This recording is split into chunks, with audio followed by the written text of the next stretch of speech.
energy with the Colorado football program. It was there last year. And the report from Athlon earlier, this week, was that, or last week, was Deion Sanders had required his team to attend the Lil Wayne concert because Shador was going to play, and it was a mandatory show up to the Lil Wayne concert for the spring game back in April to support his son and Colorado quarterback Shador Sanders. They're denying this, but the report through Athlon Sports is that it led to a number of players deciding that was the final straw. They're out. They're hitting the transfer portal. Here is some of this did not sit well with the players who remain, but the report goes on to say that Wayne concert was the final straw for a few players who hit the transfer portal. When Coach Prime told us we all had to be there to support Shador as a rapper, they were not happy about it at all. To be honest, there was nothing but huge distraction, and daddy ball was being played. That's the quote. And then you have Coach Prime, Deion, saying that this story is false and that no one was forced to go. Even Deion Sanders Jr. is involved in this, where he popped in and said something to our old buddy.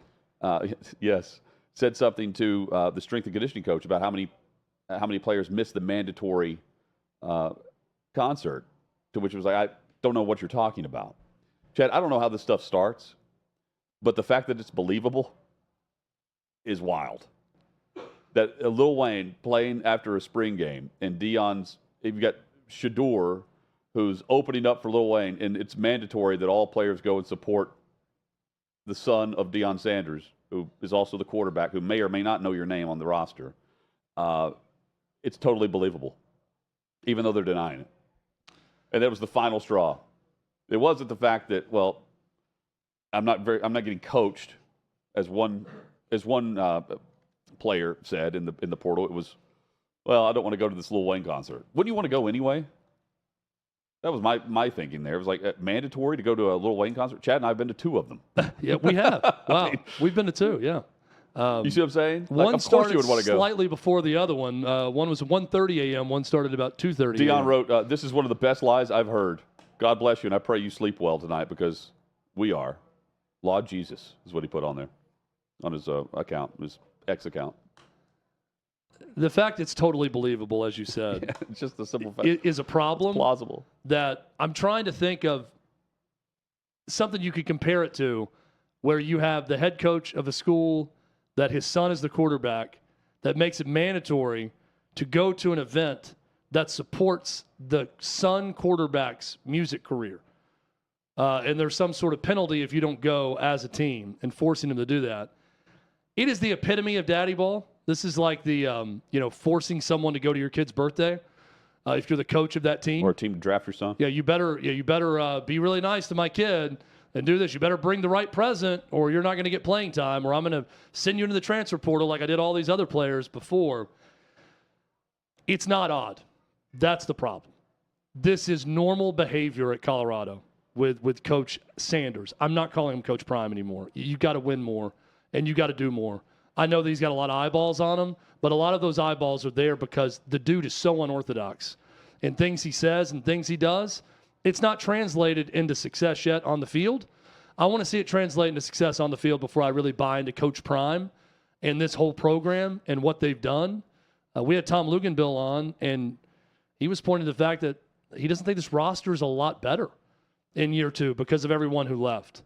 And that's a problem. They got some good players at the very top, some really good players at the very top. But are they a team? And do things like this help you become a team if you're the head coach implementing it? No.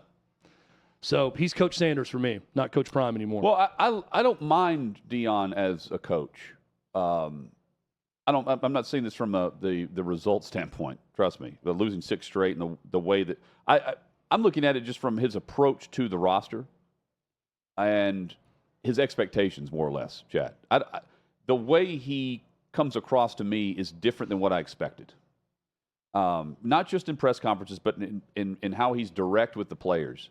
I don't hate that, but the mannerisms of which they get to that point to the season. I mean, the season can't come fast enough now for Colorado. But, 72, 71 days now? They'll be facing North Dakota State. And we'll see how things go. But I don't mind the Coach Prime aspect as long as it's not the arrogant, cocky, I'm better than you mentality. And I don't think it's that way from him. I do think it's coming that direction from a few of the players. And that's where I get, I guess, twisted on whether or not I'm on board with what they're trying to accomplish or if I'm thinking this is going to be a massive disaster. Because they had a bad roster last year. And they went on the road and beat TCU. Now, and even on some of their losses, they were competitive. Some cases not. And if they just don't blow the game against Stanford, they're playing in a bowl game. And we're not even talking about whether or not the goal should just be to reach postseason play. They're the best 4-win team I've ever seen. And it's not due to anything other than Deion Sanders backing up early in the season what all of the talk and hype was in the offseason. How does he back up now? How does he back up all of this going into the year where it's not an easy schedule and where we've seen the reality of what their roster is all about? Because they've had 42 players go and jump into the transfer portal since the end of the season. 42. Replaced with who? The buzz just isn't there based on what I expected on how they were going to attack the portal. And I think the thought is he's got it handled. We'll see. I doubted him last year, though, Chad. I thought this was going to be abysmal. And it wasn't awful.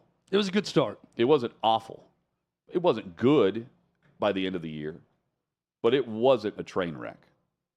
And I'm hesitant to doubt him again, but doubt what? That they can win 4 games? I mean, the expectation's got to go up. And in this case, I don't see how I don't see how you raise the bar. It's not about Coach Prime.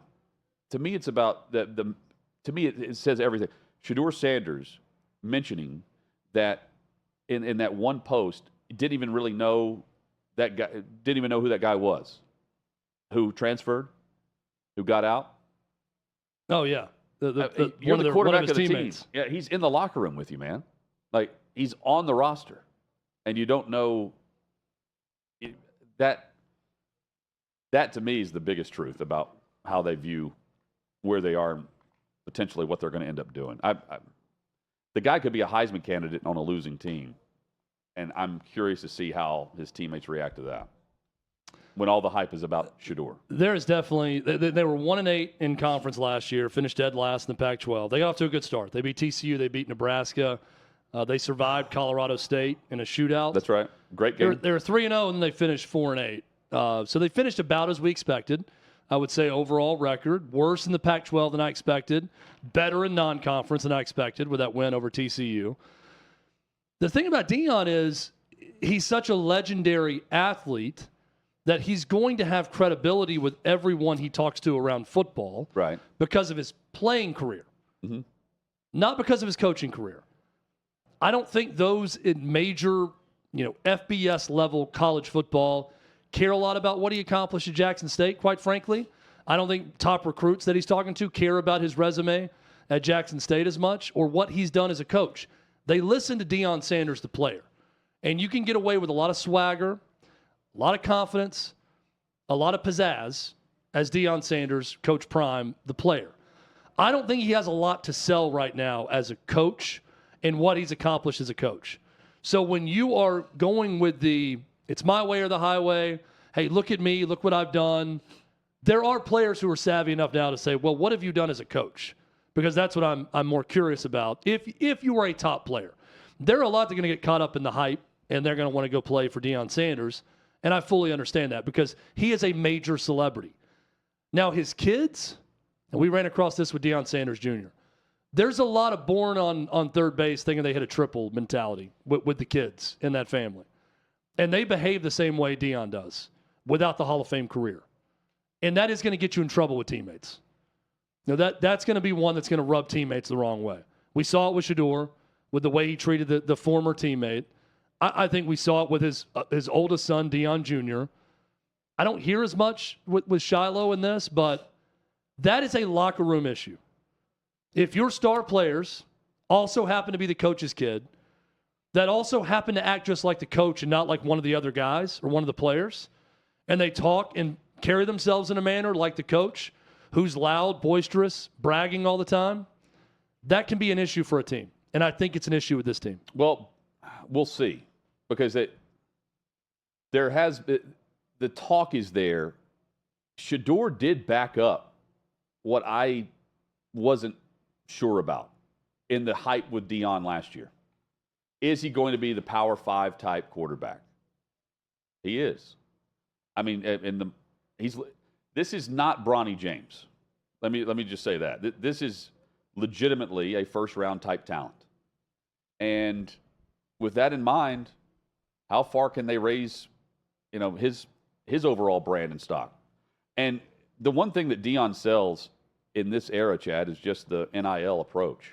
Not from Colorado, but from Prime and all the different ads. You've got Shedeur in the ads with him. What was it, Aflac that they were? It doesn't matter. National brands are flocking to Colorado because of Deion. What does that turn into when Shedeur's now in the league, when Hunter's now in the league, right? How does that carry over? That's really the bigger question about his coaching career. Is can you attract the same type of talent to first-round legitimate players? Can you continue to get that over some of the bigger programs that you're winning against in the recruiting trail and transfers and whatever else? I thought we would see more momentum this offseason than what we've had. And instead, you've got Deion Sanders Jr. asking the strength and conditioning coach about how many players missed the mandatory concert in a joking fashion. And you've got the coach saying it wasn't mandatory. Now you got to adjust to a new conference on top of that. That's going to the Big 12. That's a good point. It was going to be tough regardless. Big 12 or the All-State 12? I think it's going to be the All-State, or maybe they'll actually go with a different number. I don't think maybe so. they get away with the Roman numerals altogether. They're only doing away with the word big, apparently. You think Roman numerals are a non-starter, even when they sell it to a corporate sponsor? You would think. Guys, we must have Roman numerals in the conference. You would think you would do away with the number if the number doesn't match. But no amount of money from Apple or Amazon will get us to get rid of these Roman numerals. Chad, Willie Mays passed away at the age of 93. Legend. Even bigger than that. Maybe the best.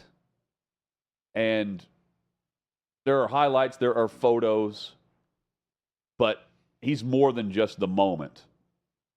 He was a catalog of moments. And Major League Baseball lost a great one yesterday. Really got me thinking about legends over the last week. We lost two of them. Jerry West last week, and then Willie Mays last night. And what makes a legend today in 2024? And I think part of the legend building that happens is there's a little bit of myth making that goes along with it. And I think about Willie Mays and I think about Jerry West, and I think about with both of them sort of the lack of highlights that you see, the lack of footage of their playing days that adds to the legendary status of these men. Now, Jerry West spent a lot of his life also as a coach, a general manager, front office exec, where he was very much in front of the camera. And he was very much in an era where we could see everything and see all the games. But he didn't always play in an era where the games were always televised and we could see all of his exploits. Same goes for Willie Mays. Here are some of the stats for Willie Mays. 24-time All-Star, 1954 World Series champion, 2-time NL MVP, 12-time Gold Glove winner, 4-time stolen base leader, 4-time home run leader, 3,293 career hits, 660 home runs, 1,909 career runs batted in, 2,068 career runs, first ballot Major League Baseball Hall of Fame inductee. This is a story from Ian Miller at OutKick.com. It's also, now we can go back and look at, newfound statistics and apply it to Willie Mays in his career. You got wins above replacement and how many wins each player is good for over the course of a season. Some have a minus number because they're below average. Others that are really good are above average, and they're good for a number of wins. Willie Mays had 10 seasons where just Willie Mays being on his team accounted for 10-plus wins over the course of the year. When you look at him statistically, Mike Trout in his greatness has had 2 of those. Ronald Acuna Jr. has yet to accomplish that. Hasn't had 1 of them. Willie Mays had 10 over the course of his career. That shows the greatness during his era, but a greatness that would have transcended time. I'm reading an article about today's modern game and the analytics involved and how Willie Mays could have been an even bigger star in today's Major League Baseball with the way he played. True 5-tool player, true gentleman, true legend. And the fact that we didn't get to see it as much because there's not as much footage around of Willie Mays. We can see that grainy, photo in the images of the 1954 World Series Game 1, the famous catch. The catch. Running, going over the shoulder, not even looking back, looking completely away from home plate for the catch. That's legendary, man. And I love it. And I also hate the fact that we are now seeing that generation of legends passing away. Jerry West and now Willie Mays. Not just legendary, but the greatest. Here's Bob Costas. But I think it's now almost the consensus. You could say it's tough to compare different eras. You could say that Ted Williams was a greater hitter. You could say that his greatest contemporary, Hank Aaron, was a greater hitter. You could say, if you want to look past the steroids, that Barry Bonds put up post-steroid numbers that were better than Willie Mays. But I think the general consensus is that Willie Mays is the best all-round player who has ever played. And when that discussion is reduced to just baseball, leave the social justice aspects out of it, what you can say about Willie Mays or a healthy Mickey Mantle or Hank Aaron or Ken Griffey Jr. is that they played against integrated competition. Through no fault of their own, Babe Ruth and Ty Cobb didn't. Josh Gibson and Cool Papa Bell didn't. That's a separate conversation. The conversation should almost divide it from post-Jackie Robinson on or second half of the 20th century on. And if you confine it to that, the greatest player all around of the second half of the 20th century is Willie Mays. There's Bob Costas on Don't At Me with Dan Dockich, mornings here on OutKick.com. Costas is great when he's talking baseball.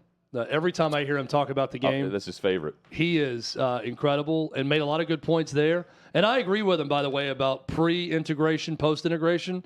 It's tough to compare the eras when everyone wasn't playing together. I do think there can be, and yes, the game has changed. There were a lot of different factors involved too, day games to night games and all of that. They're different eras, but if you want to put the biggest line of demarcation in the history of the game, I agree with Bob Costas that it's pre-Jackie Robinson, post-Jackie Robinson. And Willie Mays played in the era of integration. There's Johnny Bench on Mays trying to steal signs.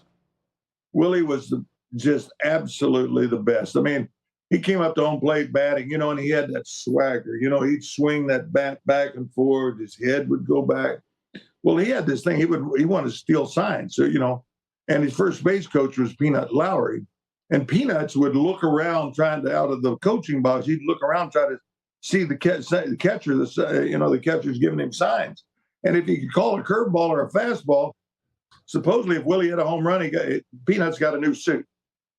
So, but I'm back there catching it. Willie is swinging back. His head's going back. And I'm just squatting back there. And he did this about 7 or 8 times. Finally, he stepped out of the box and said, "You going to call a pitch or what?" And I said, "Yeah, as soon as you quit looking back here." He's trying to look back and steal my sign. "Oh, man, you got me. You got me." There's the old stories there that I love that Costas can set up, and so can Dan Dockich there with Johnny Bench. What a guest list for Dan. Did they interview the frozen head of Ted Williams next? Goodness gracious. Here's Ted Williams. Great work being done on that show's behalf. We had Johnny Bench, Bob Costas. Next, we're going to get the frozen, dismembered body of Ted Williams to give us some quotes about Willie Mays and what he saw from him. What do you I love Ted Williams. I've read the book by Lee Montague titled Ted Williams. Yeah. One of my favorite sports biographies I've ever read. I still can't not think about Ted Williams and think about his body being cryogenically frozen. And that was his wish at his death, that he's got a frozen head somewhere in case we come up with the science to bring him back to life. I mean, he has something that we won't. The ability to come back if all it takes is a frozen head. I mean, if he's right, everyone else is wrong, I guess. You think someone has to walk by Ted Williams' head every day and actually in this cooler, this is Ted Williams. That's part of the contract. There has to be someone that checks on it. Well, it exists somewhere. They're just going through and checking Ted Williams is here. Marilyn Monroe. I don't know who else has frozen their heads. I'm sorry. Any other famous people that have frozen their heads upon death? I'm looking other over than at Ted Williams. Who is it? Davey's got an answer, of course. Didn't Walt Disney do that? Walt Disney did this? Not his head, but I think his entire body. I think you might be right. I got to look that up. Lee Montville, by the way, was the author of the book. I think I said Lee Montague. I'll Google it. It's worth a Google.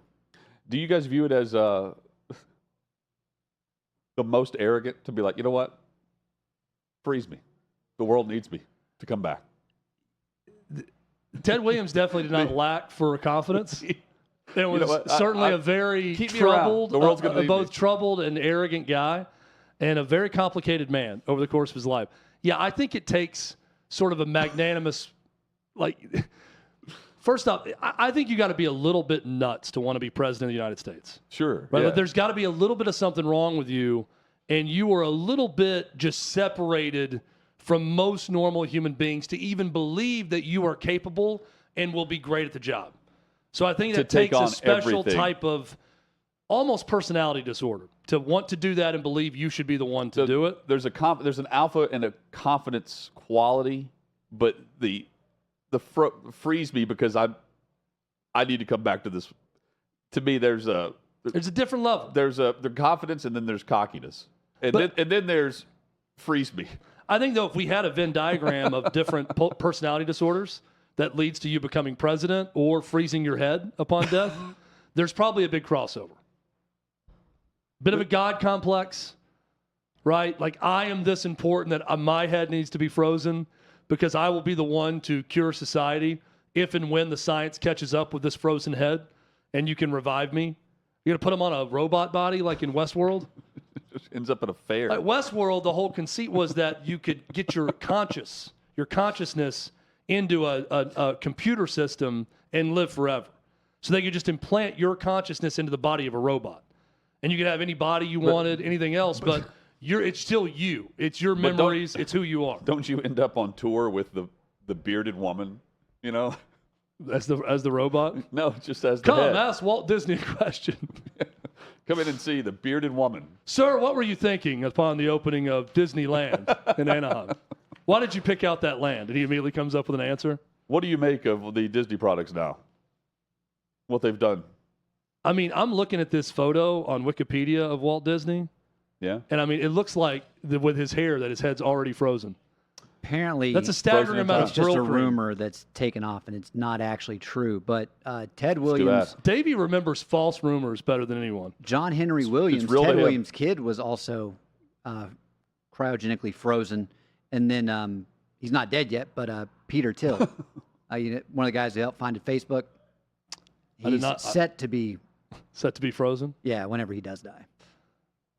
There's a similar theme with everyone we're talking about, outside of Ted Williams' son, who just did it because his dad did. Not to be morbid, but more the amount of people who were just like, yeah, just cremate me. And then there's just the chosen few, freeze me. Yeah, I don't even want to be in the earth. I don't want to be in the earth. I want to be reduced to ash versus I want my entire body preserved on ice. Just the head. Yeah. Here's what I want. Instead of an urn after being cremated, I want my family to keep my entire body in a freezer in their basement for the rest of the life. Icebox. Like the huge old school freezers, that you'd open, top open, the top opening freezer. Which serial killer did the I think more than one. Freeze everyone and then eat them. Who was it? Oh, Dahmer did that. Yeah, Dahmer. Yeah. Instead, it's just a cooler for the option to come back and grace the world with your presence. Yeah.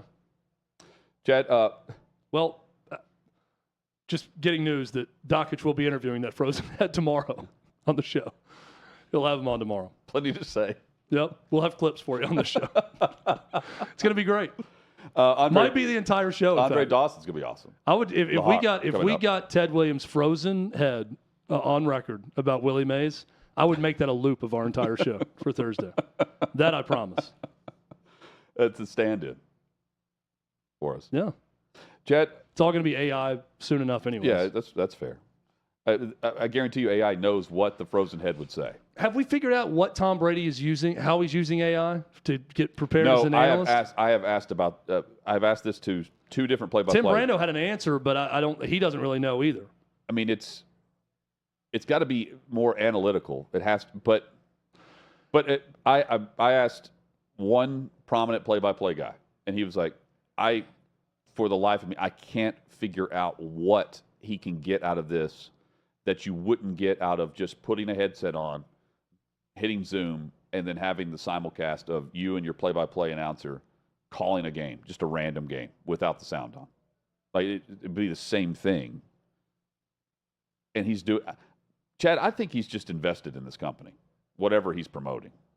Yeah, but practically speaking, the only thing I can think that you would be using it for to help is if you have some sort of program where you put in the play or you show what's happening, right, and it spits back out an AI voice of what the analysis would sound like. If you're trying to not sound overly canned, so it's almost like you're listening to it as something not to say. See what I'm saying? This is the generic AI version of an analyst and what they would say about this play. So here's what I'm not going to do. Maybe. I mean, but I also think if you're let Brady be Brady. If you watch football, you just watch a bunch of people do it, and you think, okay, I'm not going to do this, but I will do some of this. That's just taking in content and deciding what you want to do or what you want to be or what you don't. But it's not, to me, what makes it good or not is the chemistry with your broadcast partner. It's not as much about what you sound like as much as it is the chemistry in the booth. You know, the give and take, the setups. You know that I think Buck and Aikman are awesome at that. Meanwhile, you can kind of feel like Nance and Romo are not great at that, right? That's why I would want to be doing it with in real time with a fake broadcast. Yeah. More than AI. I don't want a computer talking to me. Again, I think it's just getting reps with Kevin Burkhardt. If you're him. And I'm sure they are, but and Nance and Romo did that. But I think it's more of a financial investment than anything else. Am I wrong to just automatically? This is his next Bitcoin. I guess. I mean, next anything. Crypto. Yeah. How about Gisselle breaking it off with the? See, now, did she break it off or did he? She did, according to the way I read it. She broke it off because of the anxiety and the stress from the roast. Gosh. Oh, okay.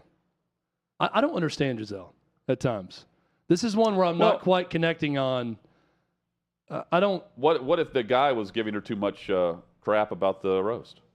And she was like, you know what? That dude is a legend after that roast. Well, all it was people. No, he was a legend before the roast. Making jokes about him hooking up with Giselle instead of Tom Brady. But it was a legend before the roast because it was the jiu-jitsu instructor that she left him for. If Giselle said, the jiu-jitsu instructor boyfriend that I had got too big of a head after the roast, and he was too cocky, so I had to dump him. That I would understand. But maybe he was just too annoying after the roast. I don't know. David, you took it the same way, right? It was her that broke it off? Did I read this the wrong way? If you have a problem with it. That, yes, she dumped him? Yes. Yeah. I don't get it. She dumped him because a bunch of comedians made jokes about her being with this guy instead of Tom Brady, making that dude that she's with actually appear cooler, but now she's embarrassed by it. Sometimes I understand things. This doesn't make sense. Joaquim Valente is his name. Stay offline. You got enough money to not go online. One of the reasons. You can pay anyone to do anything you want for you. They can go online for you. If this is going to bother you so much, stay offline. Okay, so here's it was more about the guy than her. The quote from a source of In Touch Weekly. Housekeeper. The spotlight was too much for him. And Gisselle broke it off Okay. The spotlight was too much for I him. don't know who this guy is. You do now. Look at him. Got the right view. Yeah. I'll pace you today. I'll be your pacer. I'm going to spot you. If you hear me or feel me getting too close to your backside, that means run faster. That's what he said before this jog. Amazing motivation. Yeah. Got a jiu-jitsu guy. The spotlight too much for him. I mean, you had to know what you were getting yourself into. Even without the roast, there was going to be those comments that were going to come because of Tom Brady and who he is as a person. I mean, they're is living in Costa paparazzi? Rica. Yeah, is paparazzi following this guy around Costa Rica out of the spotlight? Yes, look. Yes, they are. That's true. The Costa There they Rica, are. but they would be following them regardless. It isn't because of the roast. I mean, they're at Sunset. There's Sunset Jog, and yes, they probably have a car pacing them. They're driving their car that's photographing. This was followed by a shower. Tell you that much. They have an outdoor shower. You know that. Those two crazy kids. This segment. The spotlight became too much because of the roast. I could not pick that dude out of a lineup. No, that's according to In Touch Weekly, Chad. I saw something that was really funny. Someone posted, "Do you want to feel old?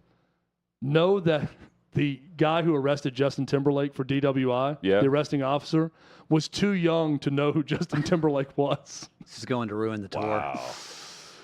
Oh, man. That was the quote, apparently. And the guy's like, what tour? Oh, that's so good. Like From JT. This is going to ruin the tour. The source in Touch Weekly.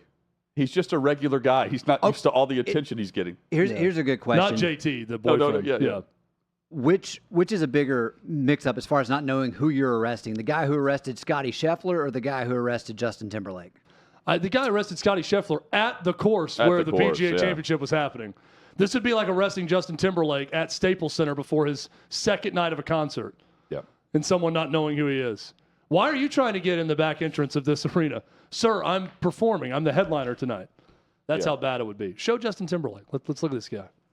Look how beautiful he is still. The mugshot. I've seen so many women post this and say, this is the most gorgeous photo I've seen of a mugshot. He looks very well put together. There's more than Hair's alcohol behind perfectly those coiffed. eyes. He looks like he's struggling and hurting right now. On the inside. On the inside, behind those eyes. On the outside, he still looks very good. Hair looks good. Stubble looks good. But you look deep into his eyes, Hutton. If you just go deeper and deeper and look in those eyes, you see something else going on.